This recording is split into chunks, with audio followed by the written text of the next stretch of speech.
So it's sort of been my obsession, was to make records that had the feeling of the blues, the spirit of them, I think you said, but without being what we would consider to be traditional blues, 12-bar band blues, which is boring, outdated mode, and I'm not interested in it.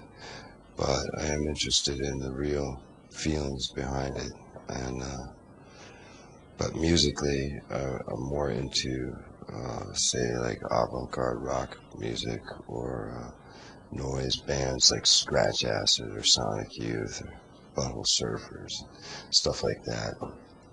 My music seems tame in comparison, for the most part, but really, it was something I wanted to do was take elements of that kind of stuff and infuse it with the spirit of the blues, for lack of a better term. Hello again, everybody.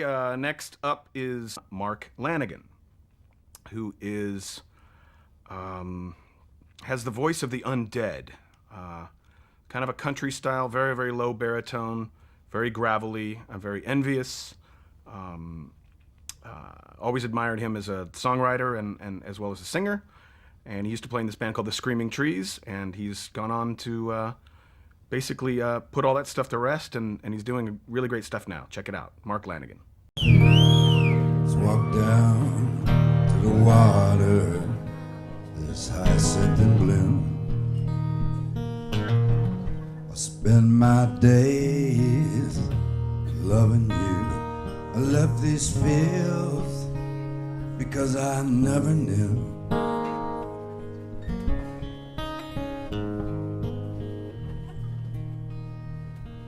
Be a horse, be a train. I wouldn't have the heart. Next to the tracks, you find an apple cart.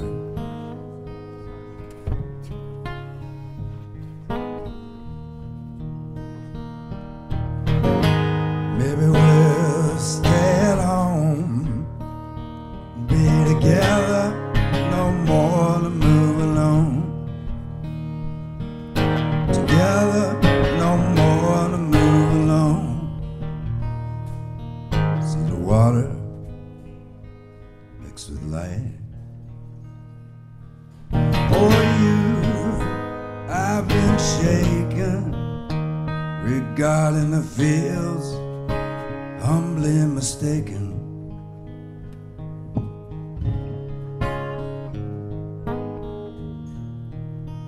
Hello, vinyl community. Thijs here. The day I post this should be, if all goes well, November 25th, 2024, which would have been the 60th birthday of Mark Lanegan. Mark Lanegan is an artist that the moment I joined the VC, I've always knew I was going to make a video about him. He is... well, he was a very important singer-songwriter to me, who I don't think got his due in the grand scheme of things. His voice is one of the most underrated voices in rock music. And so yeah, he passed away at 57 in February of 2022. Many would probably claim that was surprising. He lived that long. He had a very tumultuous life, a lot of addiction issues. A few times it seemed like he wasn't going to make it, but he pulled through.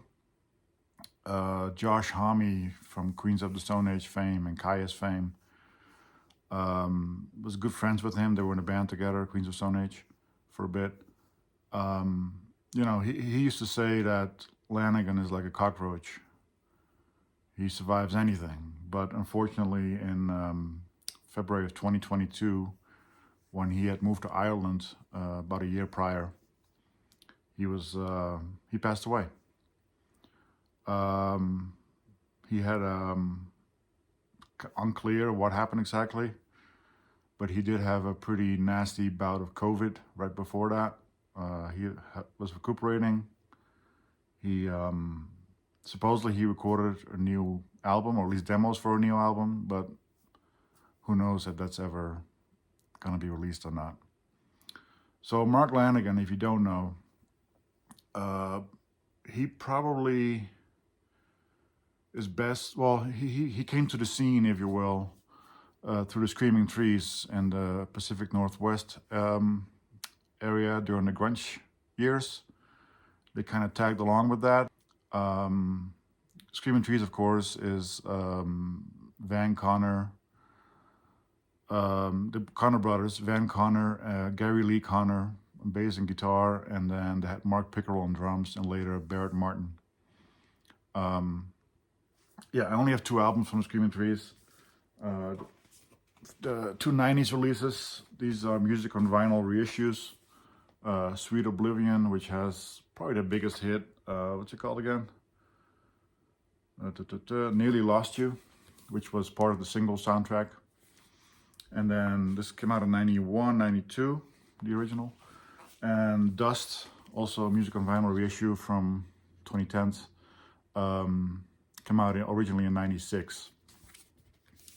But Screaming Trees is honestly the least interesting part of his career. His solo work is just bar none. He put out 10 plus albums throughout his career, starting in 89. He was basically offered a record deal by SubPop, even though he didn't know how to write songs. He was just a singer for Screaming Trees. The guitar player, Gary Lee Conner, wrote all the music and lyrics. So this was his first forte into songwriting, really, like to fully create songs by himself. But even at that, he was very basic. He knew, like, he learned 3 chords on guitar after he signed the contract with SubPop.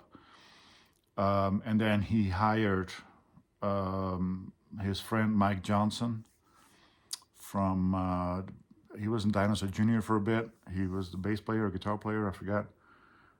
So he hired him to kind of make the chord progressions a little more lush, a little more, you know, to flesh out the songs a little bit. But the lyrics were all him. And the first record is called The Winding Sheet. He absolutely hated this cover. We've learned later. This is a very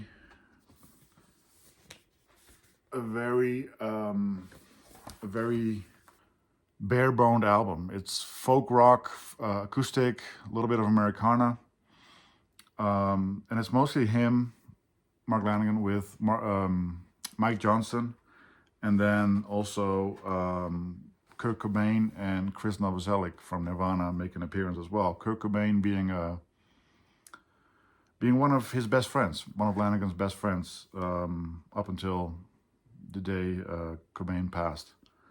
They were really good friends, close friends. So this was his solo debut, The Winding Sheet. This was in 89 it came out. And at this time, he wasn't feeling happy with the Screaming Trees already. He just wasn't getting along with most people in the band. He didn't like the lyrics that were written, so he kind of, after this solo album came out, he kind of took more control, at least of the words. In 94, after 2 years of recording and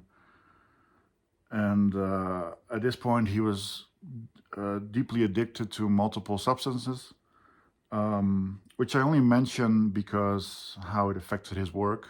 You know, I'm not here to judge someone for what they're doing and why they're doing it. So at some point, he was recording with his producer from Seattle. I can't think of his name right now. And he, Lanegan, almost threw the master tapes at the end of the recording sessions in the lake, which is a famous story in the Lanegan community. But they were saved, and they worked on it a little bit more, and that resulted in the album Whiskey for the Holy Ghost, which is, if you're into 90s grunge type of music, this is probably the closest sounding album that represents that era, that time. That's not to say that it is a pure grunge album. It definitely has a lot of quieter moments. It has a lot of tender moments. Great album, really. What I'm trying to say is, don't let the 90s grunge scare you off. This is some really good songwriting. Whiskey for the Holy Ghost. Double album, I believe the original, this is a reissue. The original, which I used to own, I sold all my originals, unfortunately, back in the day. But these sound great. So the original was a single LP, I believe, or maybe it was double LP, but only 3 sides were pressed. So this is the actual song order, the way it was meant to be, which it has 4 sides. And yeah, fantastic album. Is this worth time? Is this worth time? 'Cause I could fall like a tear. Nothing else I can do. Here come the devil round and round. One whiskey for every gold. I'm sorry for what I said. I said I just don't care anymore. Now, a fool can't be on the notion. Sees and believes, and this desert turned to ocean over me. So this is 94. Not long after Kurt Cobain passes away, he goes deeper into his substance abuse and his troubles, just keep mounting and mounting. And at some point he ends up in rehab. This is in 97. And he starts writing songs again after not having written songs for a while. And he gets, I think he gets like a week pass to leave rehab. And so he calls up Mike Johnson again, who worked with him on the first album and also on the second album, helped him out a lot. And within a week, they record this album, Scraps at Midnight. This came out in 98. And all these solo albums come out on SubPop for now. This is kind of more back to the first record, but a little more lush lyrics. So he, this is a kind of, the arrangements are more acoustic based again. There's some electric guitar as well, but it's not as rocking, if you will, as his last solo album. Never see the color of the day. In the darkness I kneel, praying for sleep, praying that it would come easy. But there's something else. This is 98, Scraps at Midnight. After this, he's full force ahead, and he owes SubPop one more album, but he gives him 2. The first one was from 1999 or 2000 perhaps. This is I'll Take Care of You, a very, very beautiful record. These are all cover songs. He covers The Gun Club. He covers Tim Rose. He covers Fred Neil. I'm forgetting a whole bunch of people. This is a very short record. It clocks in at about half an hour, but it's absolutely stunning. Here you can see who it's written by. It's very root folk rock. Beautiful, beautiful, beautiful arrangements, and his voice just shines on these old school songs. These songs are all from like the 50s and 60s, maybe 70s as well. This is one of my, like, I'm not a big on cover albums, but this is definitely one of the best ones out there, in my opinion anyway. I know you've been hurt by someone else. I can tell by the way you carry yourself.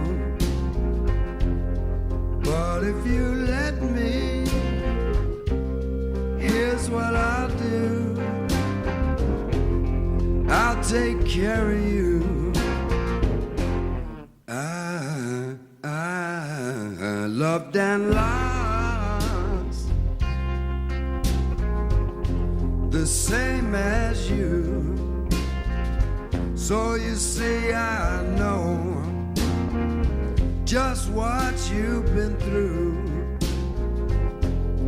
And if you let me, here's what I'll do. I just got to take care of you. So that was the first record he gave SubPop, and then a few months or up to a year later, this is Field Songs. The title track being the song you heard in the intro. This is just a stunning album as well. Very, very deep lyrics, very personal lyrics, very... the music is roots, it's Americana, it has some rock elements, and his voice is just so fucking good. So this came out in 2001, and at this point, he kind of rekindled his friendship with Josh Homme of Queens of the Stone Age, and he started touring with Queens of the Stone Age in 2001. His vocals featured on the Rated R album from Queens of the Stone Age, which I didn't pull. But as they toured for about a year, 2 years, they started working together more and more, and he actually collaborated on the next Queens of the Stone Age album. He's prominently featured on 5 songs, I think, 4 or 5 songs, lead vocals. This is, Queens of Stone Age, Songs for the Deaf, Songs for the Deaf. Him right there. He sings on Song for the Dead, which is just his vocal there. It's completely different from the other albums. His other album is much more subdued, his vocal. Here he just screams it out. I'll put a sample of that too. Then he did Hanging Tree, which is an Ellen Johannes song. He sings on God is in the Radio, another great song, and Song for the Deaf, the title track. He does co-lead vocals with Joshua Homme.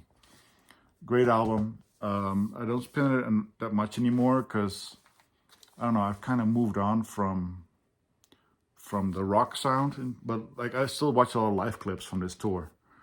Dave Grohl is on drums here. Really, really, really fantastic record.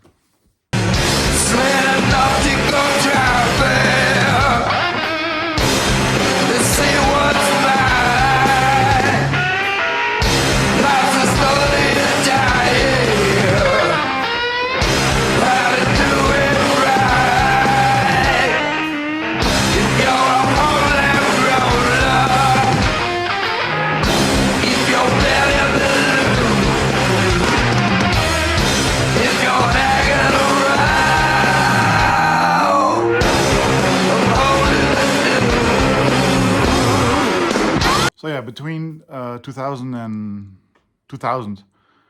2005, he was in Queens of the Stone Age as a second or third lead singer. He would come out just during live shows. He would come out for a few songs. He was really enjoying it actually, because you know, he didn't have the burden to carry a band as a front man. He just came out and sing his songs and sang them damn well. So around this, in the same time frame, he worked on his second solo effort, which, as I understand it, was a meth-fueled session, which came to fruition in a song called Methamphetamine Blues, which I'll put a little sample here too.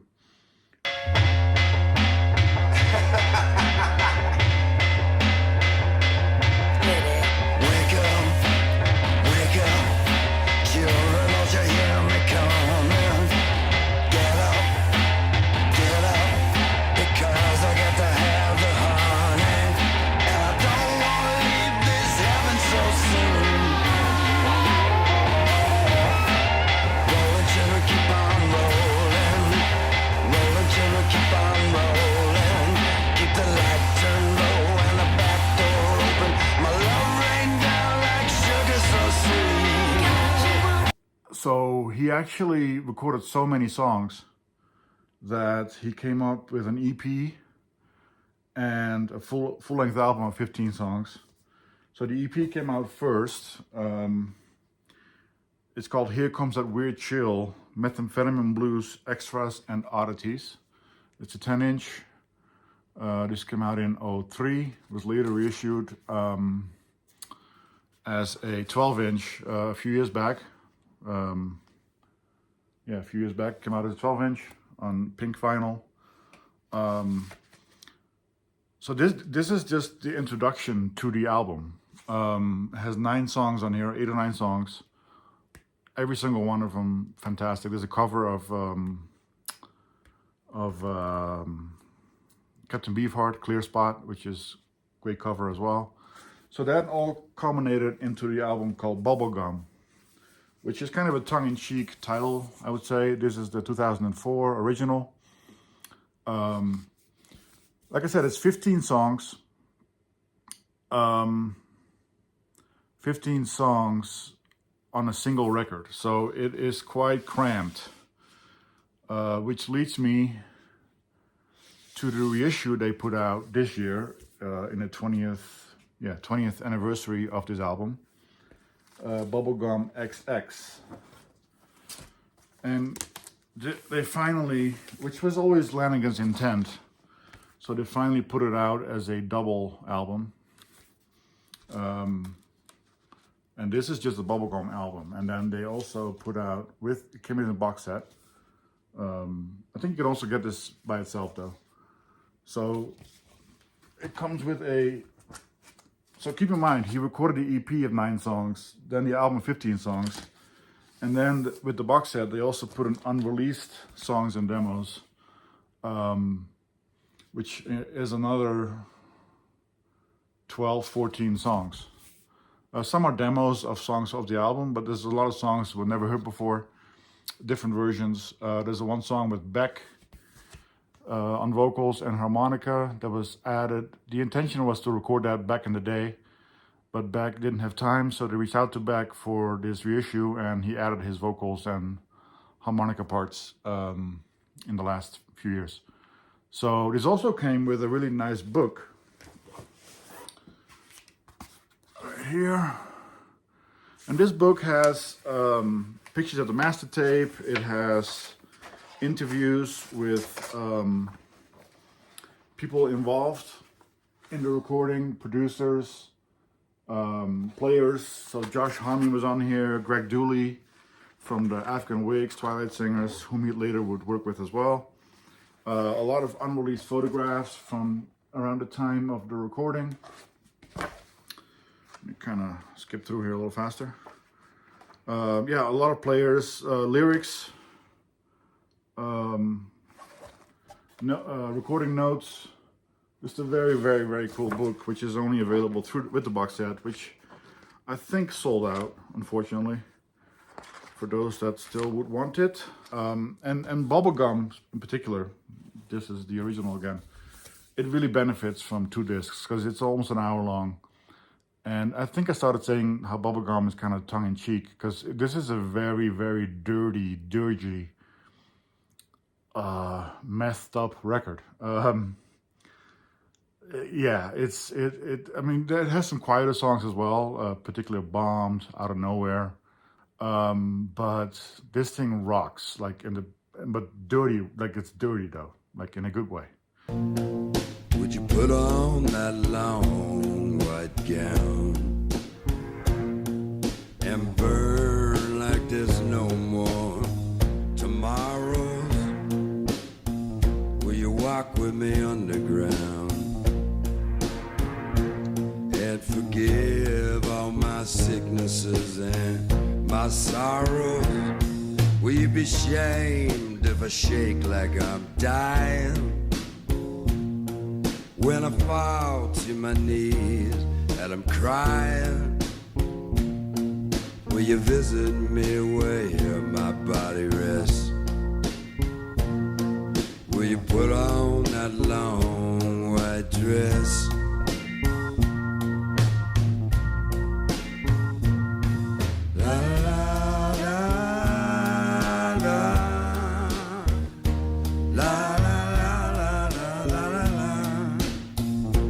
All these songs that he put out during that time are fantastic. So after Bubblegum came out, he toured it a little bit, and then he went back on tour with Queens of the Stone Age. Then he got fired from that tour due to erratic behavior, and yeah, so he wasn't heard from for a while, for a few years. He showed up at gigs with Greg Dooley from the Twilight Singers, and Afghan Wigs. He did a few guest vocals there. And then the big surprise, he made a comeback with Isobel Campbell. Isobel Campbell is, she was part of Belle and Sebastian, and this was one of her first solo records. Well, she made a solo record by herself first, and then she somehow heard, I think through an ex-boyfriend or something, she heard Lanegan's voice and she thought he was perfect for her music, and I gotta say, she was right. This is the first album they put out together, Ballad of the Broken Seas, which is actually being reissued right now, November 2024. So they made 3 albums together. This being the first one, probably my favorite of the 3. And the second one, Sunday at Devil Dirt. The first one came out in 2006. This one came out in 2008, I want to say. Maybe 2010. No, 2008. It's kind of like they've always hated this comparison, but it's kind of like a Lee Hazelwood, Nancy Sinatra thing. Like, she has a very ethereal voice, very quiet, very timid. Whereas his voice just kind of booms, you know, but together they sound amazing. Like a thief crawling through the night, like a drunk rolling in a fight. How should I know what is right from wrong? Come on over, turn me on. After records with Isobel Campbell, he also got together with this electronic outfit from the UK called Soulsavers.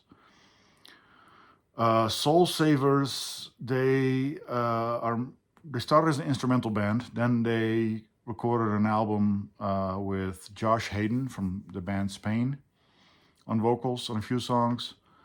And then this came, from what I remember, came out of nowhere. This record is unfortunately unattainable these days. It goes for on the upper echelon of 3 figures. Soulsavers, it's not how you fall, it's the way you land. Not the best album title, but a fantastic album. This is on Bubblegum, and the Bubblegum EP. He comes at Weird Chill. He already experimented a little bit with electronic elements, but here his voice really shines together with the electronic sounds. But it also has gospel, soul, just a very stunning album that honestly, I mean, unfortunately you can't, it's hard to get now on vinyl, but I would definitely recommend at least listening to it, whichever way you can. It's a double album. This is actually the first time I saw Mark Lanegan myself, was on this tour of Soulsavers. They came to New York. I was living in Miami at the time, and I flew to New York to see the show in 2007. And my God, I was blown away. It was just a great show. Then after this, he, as I mentioned earlier, he worked together with Greg Dooley, and they ended up making an album together, kind of as a joke, because Lanegan used to tell journalists in interviews that they were the gutter twins, you know, because they both had their issues, they both had their share of addiction and all that, and so they actually ended up making an album together. Unfortunately, it's stayed to just one album called the Gutter Twins. The band's called the Gutter Twins. Saturnalia. This is New Orleans post Katrina. I am not the biggest Greg Dooley fan. In fact, I kind of don't like his voice at all. But he's a good songwriter. I can definitely recognize that. But yeah, so they share vocals, sometimes on the same song, and some songs there's a definitive lead vocal, and I definitely prefer the Lanegan vocals on this one. Then after that album came out, he went back to Soulsavers and put out a second record called Broken. A little better title. Still a good album. I think it's a little bloated. It has too many songs, and some of them are not that great. There's a guest singer from Australia on here. I forget her name. She's not that well known. Yeah, I don't know. Rosa Agostino. So, but there's a lot of guest vocals, mostly backing vocals too, by Jason Pierce, Mike Patton, Richard Hawley, Gibby Haynes. There's piano from Dustin O'Halloran. So yeah, it's quite a big ensemble. Good album, but I would definitely recommend the first album they put out together more. Tell me, baby, who's your daddy? Who's your daddy? Can't love like me, can't love like me. Keep it burning, baby, like paper money. Give it to you easy. Keep it burning, baby. The cherry on your lips. It's heaven so far away.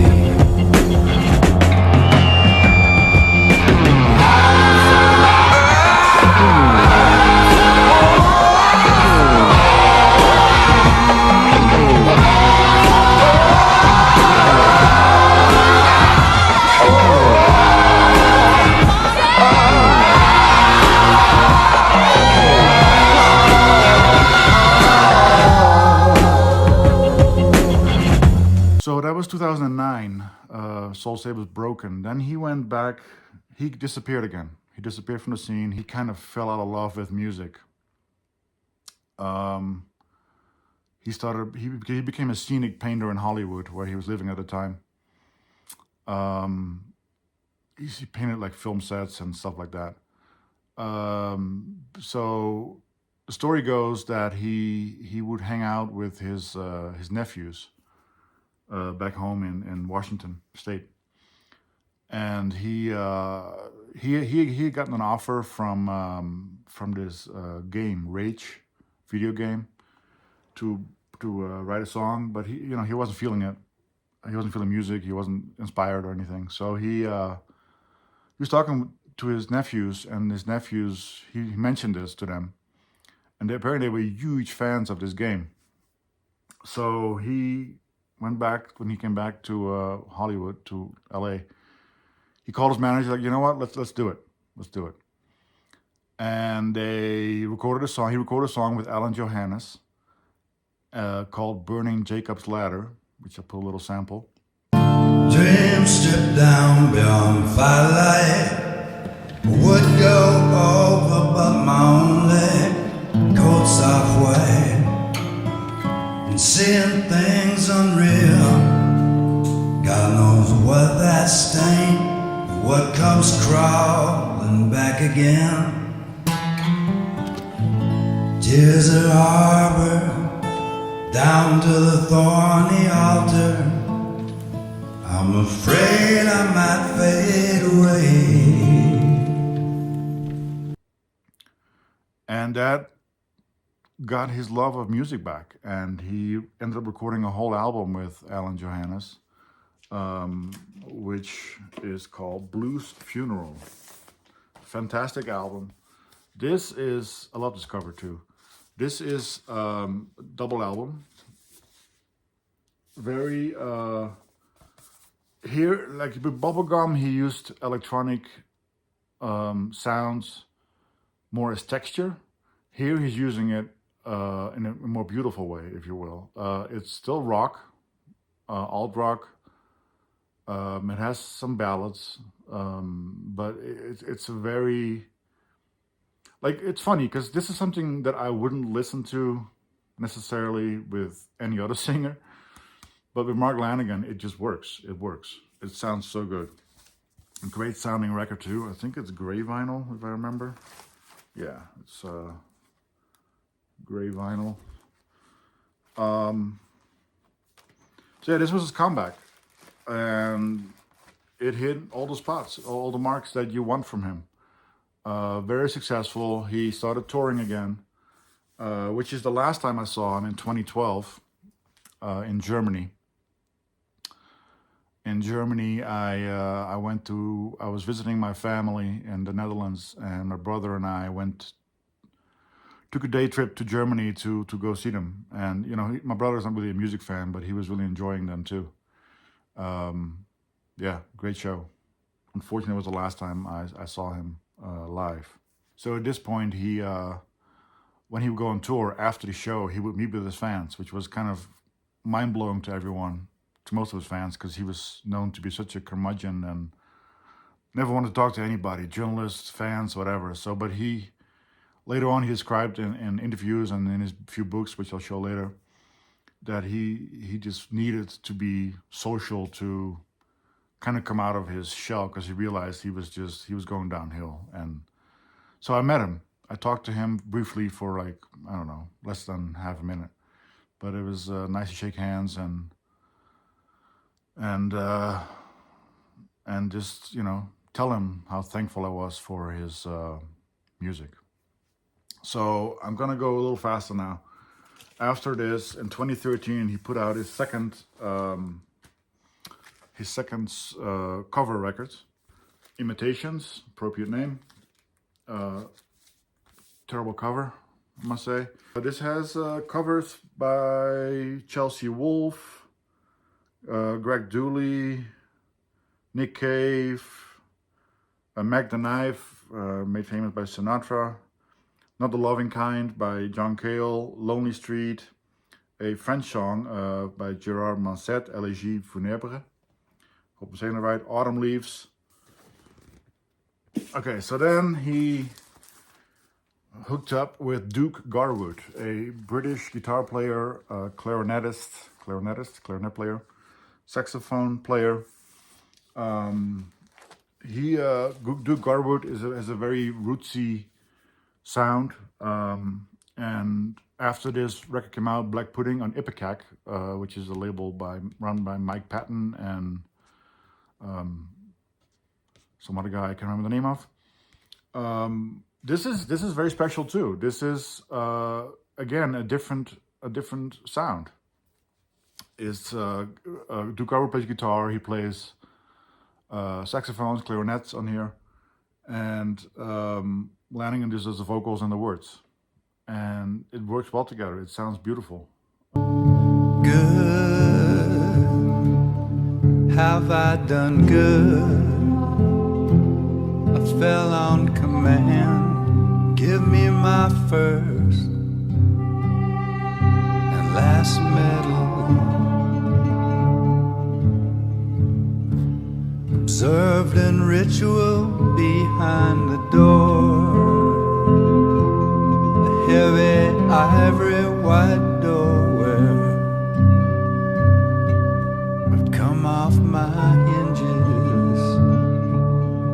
Then he put out, also on Ipecac, a demo record, which doesn't sound like a demo record. This is called Houston Publishing Demos 2002. This is a record that he recorded in 2002, came out in 2015. This is kind of in the same vein as Field Songs. Yeah, Field Songs, I would say. This was a recorded in 2002, like I said. So he didn't like this enough, but then he ended up listening again years later, and he's like, you know what, I should put this out, this is good. And I would agree, this is really, it's a good album. I wouldn't call them demos. There's also a song, When It's In You, which is kind of like a country, no, not country, like a folk Americana version of Methamphetamine Blues. So then, another box set came out in 2013. Lights in the Attic put this out. Has God Seen My Shadow? This is kind of a best of. This is mostly his quieter songs. So if you're not into rock music or alternative music, but more into the Americana side of things, the folk type of things, this is a good introduction to him. All these are more, like I said, more his quieter songs, including a disc of unreleased songs at the time. Okay, then he put out another record, Phantom Radio. Mark Lanegan Band, he calls himself at this point with his band. And again, he felt inspired, and he came up with a EP that was released simultaneously with the record, or maybe a few weeks apart, called No Bells on Sunday. This is on 45 RPM, 12-inch. The title track in particular is very, very good. Now the vanishing's begun, and drowning late at night, the blown glass setting sun weeps electric light. The mirror holds no gaze, just a beacon dying. All I know, in a way, think it's me that's crying. No bells on Sunday, no wings to fly to the ground. God bless you, missing you tonight. The next solo record is Gargoyle. And from Blues Funeral on, he was much more electronic based, I would say. A lot of electronic elements in his music versus just guitar based. Gargoyle. Okay, now we're entering the end of the 2010s. And during this time, he does a lot of collaborations, like one-off songs, almost all worth listening to, except a song I did with Slash, which is absolutely fucking terrible. I forget the name. Sin City, I think it's called, the name of the song. It's atrocious. Don't look it up. So end of the 2010s, another double album, Somebody's Knocking. Very rock electronic again. Gatefold. Musically still interesting, and vocally always he could sing the phone book and I would listen to him. All right, so at this point he's become more comfortable with himself as an artist, as a person, and he through Josh Homme again, he became friends with Anthony Bourdain, and I guess they shared, war stories from their lives. And Bourdain kind of convinced them, listen, man, you should write a book. Like, your stories are something else. So he didn't want to do it. Lanegan didn't want to do it. So Bourdain told him, listen, I'll tell you what, why don't you write like one chapter and send it to me, and I'll let you know if it's shit or not. And turns out it wasn't shit. And so he wrote this book, which is about his life from his youth, his adolescence, to the time. I think it ends with him getting a phone call. Lane Staley died, so till 2002. He was in the process of writing a second book, supposedly, kind of covering the period after that. Who knows what's come of that, if anything, if it was finished or close to finished, if that's going to be released at all. So this is called Sing Backwards and Weep. This is a very, very dark read. But there's just enough humor in it, but also dark humor to keep you interested. It does read really easily, but there's some dark shit in here. Like, he doesn't hold back. He throws people under the bus. He talks about his drug buddies. He names names. He talks about being homeless in the heyday of the grunge era, mid-90s. It's gnats and warts and all. I've read it once in full, and then I've read chapters here and there. There's humor in it though. There's good stories, but it's bleak. He had a bleak, dark life, at least up to 2002. With the occasional highlights of, at least for me, for us fans, putting out music and records. So part of this book inspired a new record as well, which is Straight Songs of Sorrow. Another double album, a lot of guest artists on this. This would be his final solo album. Also the first album with just his name on it in a long time. He used to, most of the 2010s, he would go by Mark Lanegan Band.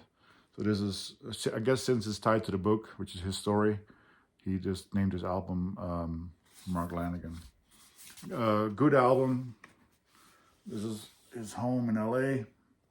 Yeah, some guest artists on here are Greg Dooley again, Josh Homme, Alan Johannes. There's Mark Morton from Lamb of God. Dylan Carlson from the band Earth, which is not a good friend of his. Warren Ellis from Dirty Three, and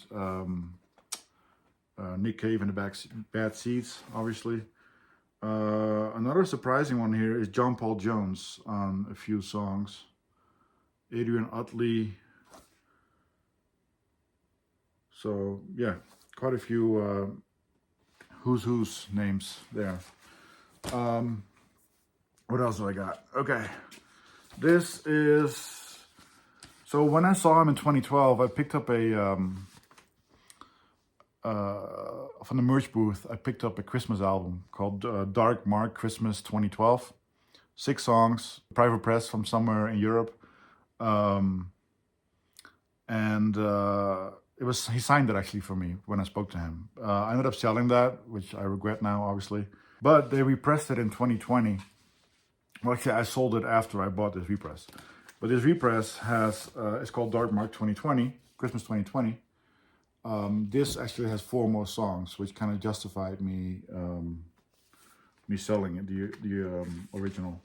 Few originals, a few standards, Holy Night, Cherry Tree Carol, Down in Young Forest, Christmas Song, and then there's a great cover of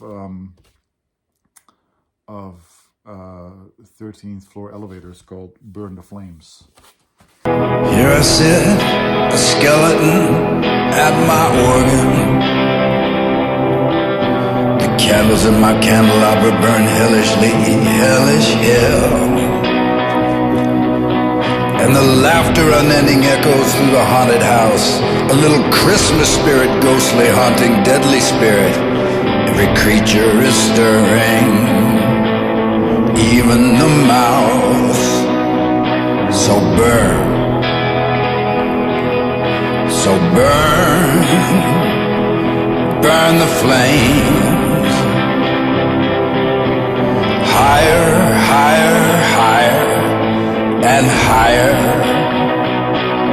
Then this is one I played on my stream, one of my streams not too long ago. This is one of my favorite side projects. Well, they're all my favorites. With Not Waving, and he goes by Dark Mark here too. Downdwelling or Downwelling. This is great record. Great record. Very minimalistic electronic beats, and his voice just carries tune. You know, his voice honestly, his voice can do no wrong for me. So in the last parts of his life, he became a very prolific writer of poetry as well, and I got all of them. This is with Wesley Isold, Year Zero. This is also Wesley Isold. This is a trilogy, Ghost Radio. I don't know what the order is, but Plague Poems, obviously referring to the pandemic. Leaving California, like I mentioned earlier, I think he moved to Ireland at the end of his life to go back to his roots. And he just wanted to leave the U.S. because Trump and COVID, and he just needed to be gone. So he moved to Ireland. And then Devil in a Coma, a memoir. It's a very short book.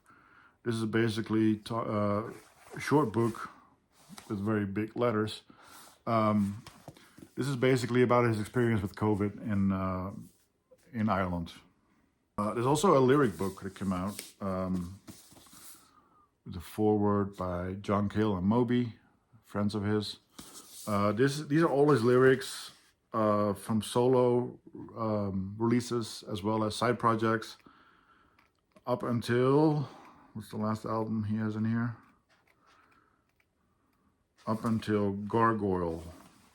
So up until Gargoyle in 2017. And then a lot of one-off tracks he wrote lyrics for. And then last but not least, I have a few singles to show, since this is a VC channel. So two were Soulsavers. This is from a 7-inch from the first record. They did together Kingdom of Rain, then Revival, and the cover of Blues Run the Game. This is of the second Soulsavers record they did together. This is with Will Oldham. Bonnie and Prince Billy, they cover each other's songs. So Bonnie and Prince Billy covers Sunrise, a Lanegan song, and then Lanegan covers, or Soulsavers with Lanegan cover, what's it called? You Will Miss Me When I Burn. So then some solo. Stay with the B-side is also a 13th Floor Elevator song, Slide Machine. Hit the City from the Bubblegum sessions, two B-sides, which ended up on the Bubblegum box set. Then I have a bunch of singles with Isobel Campbell, Rambling Man, Honey Child, What Can I Do, Who Built the Road, Come On Over, Turn Me On, You Won't Let Me Down Again. That's theirs. Then this is the Gravedigger song from Blues Funeral, which has the B-side Burning Jacob's Ladder, which I explained earlier was the impetus of him coming back to music. This is actually signed by him as well, which is kind of cool, I guess, especially now that he's no longer around. This is a 7-inch. This might be the first time I've shown 7 inches on my channel. I have quite a few of those as well. This is a record he did with, who did he do this with? Who Made Who, I think is a Scandinavian band. And they also cover each other's songs. This is number 73 out of 1,111 for those keeping score. This is a single he did with Moby. The Lonely Night, 33 RPM, which I wrote obviously. Then this is with, on Third Man, him and Josh Homme remixed a Dead Weather song, Hang You From the Heavens, which he added vocals to, which is a very cool track. The next one is a double single with Karen Dalton on Light in the Attic. It's the original version of Same Old Man and then Lanegan's version of Same Old Man, blue vinyl. And this is the last single he put out as a solo artist, Stitch It Up, which is from the Somebody Knocking album. Stitch It Up. And the B-side is a song that is a tribute to Gérard Manset, the French artist. So yeah, that's it. Quite long, probably. I've cut it up in pieces, so I'm not sure how long. Like I said, I've always wanted to make this video with Mark Lanegan, and his 60th birthday, what would have been his 60th birthday, seemed like a good excuse to do so. Yeah, thanks for watching. I really encourage you to, if you're not familiar with him, to check him out. Like, he's a very underrated singer and songwriter, but especially his period from the 90s and the 2000s and into the, I don't know, early mid 2010s. He's a great lyricist. Also dark, but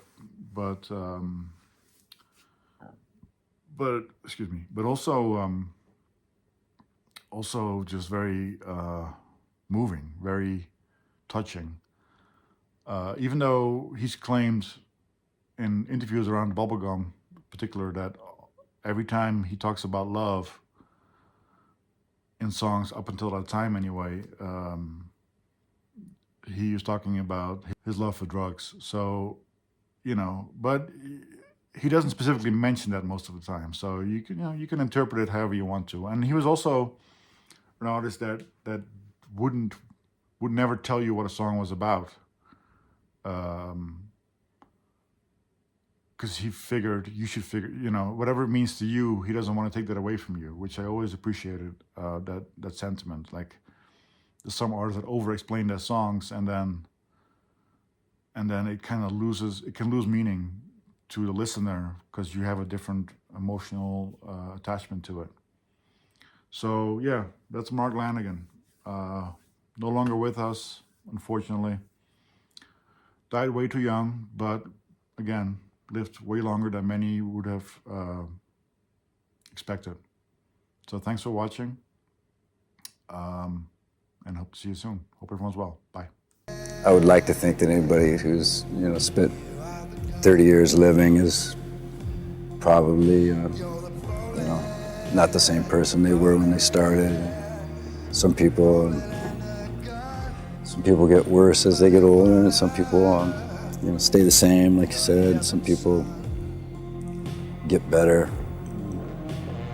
I think, let's put it this way, somebody said you either get old or you don't, and I'm happy to have gotten old and lived long enough to, you know, sort of become comfortable with living.